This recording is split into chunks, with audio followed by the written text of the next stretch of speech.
देखिए, दो तीन चीजें समझिए। हम जो संसद के अंदर बोलते हैं वो संविधान की एक आर्टिकल है 105 और 105 कहता है कि हमको बोलने की आजादी है।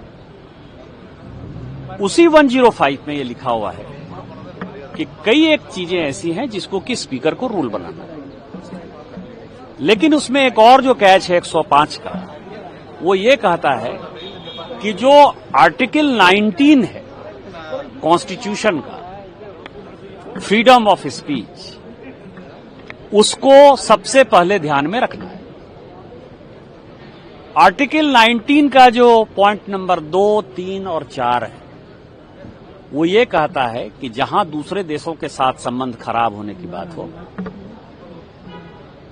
जहां नेबरिंग कंट्रीज की बात हो, जहां नेशनल सिक्योरिटी की बात हो, उन चीजों में बात करने में परहेज करना चाहिए, नहीं बात करना चाहिए।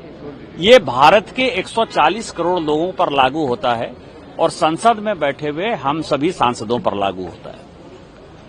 यदि आप नरवाने की कोई बात कह रहे हैं तो लोगों ने पूछा कि किताब कौन सी है, तो किताब तो आपको पता ही नहीं है। उनको तो पता नहीं हो, तो जिसने लिख दिया होगा उनके स्पीच को, वो आके आ गए।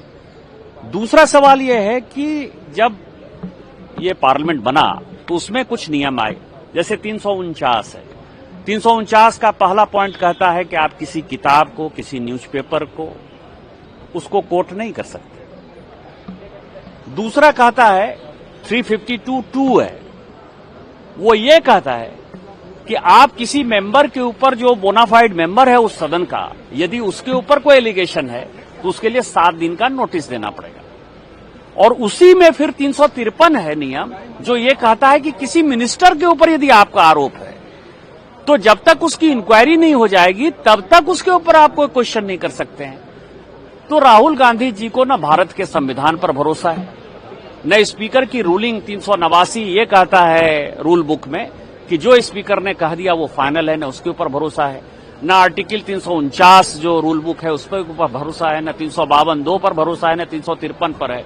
तो जब किसी चीज पर भरोसा ही नहीं है तो कांग्रेस के बुद्धि पर क्या कह सकते हैं। मुझे लगता है कि जिस तरह से, और ये जो आर्टिकल जिसका मैंने जिक्र किया फ्रीडम ऑफ स्पीच में, ये 1963 में मेरे बात को गौर करिएगा, ये बातें जो है जवाहरलाल नेहरू जी ने भारत के संविधान में जोड़ा है, तो उनको नेहरू जी के ऊपर भी भरोसा है।